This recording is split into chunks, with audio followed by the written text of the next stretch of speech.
को नमस्कार। आज इस वीडियो के द्वारा मैं सुमन अरोरा जी ने अपने पुत्र हर्षित ठुकराल की डेट ऑफ बर्थ भेजकर उसके बारे में, भविष्य के बारे में सामान्य जानकारी चाहिए। तो उनके बताए हुए समय के अनुसार जो उनके बेटे की कुंडली बनती है वह आपके सामने है। वह मिथुन लगन की कुंडली बनती है और ग्रह की स्थिति इस प्रकार है। लगन में चंद्रमा है, दूसरे भाव में शनि है, चौथे भाव में शुक्र, सूर्य, केतु और मंगल हैं, पंचम भाव में बुध और गुरु हैं तथा दसम भाव में राहु है। ये आपकी कुंडली की स्थिति है। देखिए साहब, आपके बेटे का जन्म मिथुन लगन में और मिथुन राशि में तथा पूर्णावसु नक्षत्र के प्रथम चरण में हुआ है और वर्तमान में शनि की महादशा चल रही है जो 24/12/37 तक रहेगी। शनि की महादशा इनके पास इस समय चल रही है। आपने कोई प्रश्न विशेष नहीं पूछा है, इसलिए जनरल बातें बताने की कोशिश कर रहा हूँ। लग्नेश जो बुध है वह सुखेश होकर के मूल त्रिकोण पंचम भाव में बैठा हुआ है और शुक्र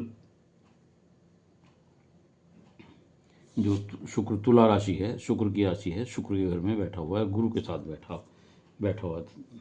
गुरु भी दसम भाव का और सप्तम भाव का स्वामी होकर, जो दोनों केंद्र भाव हैं उनका स्वामी होकर के मूल त्रिकोण में बैठा हुआ है। ये रोजगार का और दैनिक रोजगार का स्वामी भी होता है, वह भी यहीं बैठा हुआ है, राज्य का स्वामी भी होकर है। बुध भी दो केंद्र भाव का स्वामी होकर लग्नेश और सुखेश का होकर मूल त्रिकोण में बैठा हुआ है। इस प्रकार ये बहुत ही उत्तम योग है, बहुत कम देखने मिलता है। पढ़ाई में ऐसा बच्चा अच्छा रहेगा, राज दरबार से मान सम्मान पद प्रतिष्ठा प्राप्त होगी, राजनीतिक दखल भी हो सकता है। सूर्य, शुक्र, मंगल, केतु की दृष्टि, जो चारों ग्रहों की दृष्टि भी जो है दसम भाव पर है, जो सरकारी नौकरी या सरकार से लाभ दिलाएगी। आप मंगली हैं, मंगल आपके चौथे भाव में है, तो आप मंगली है और मंगल की चौथी दृष्टि आपके पत्नी स्थान पर भी पड़ रही है, तो जिस कारण विवाह में कुछ विलंब होगा। और सप्तमेश का मूल त्रिकोण में पंचम भाव में बैठना और राहु का मूल त्रिकोण के स्वामी राहु का नीच का होकर सुख स्थान में बैठना, ये इस बात का संकेत देता है कि आपके बेटे मतलब आपका प्रेम विवाह होने का संकेत मिलता है। पत्नी सुंदर होगी क्योंकि सप्तम भाव पर चंद्रमा की दृष्टि है और उसके स्वामी बुध है, सॉरी इसके स्वामी गुरु हैं।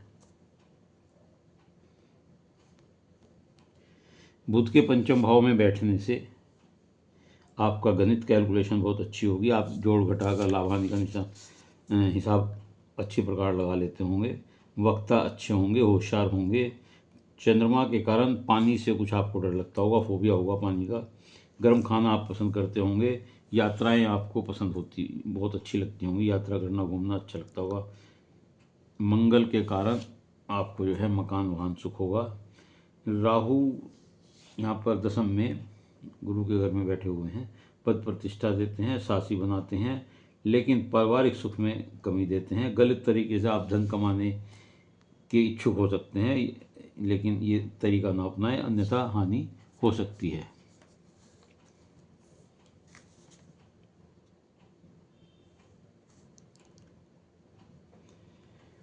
देखिए, सेकंड हाउस में शनि बैठे हुए हैं जो चंद्रमा के घर में है। मेहनत से धन कमाता है तो आदमी, अचानक बड़ा खर्चा भी अक्सर आ जाता है।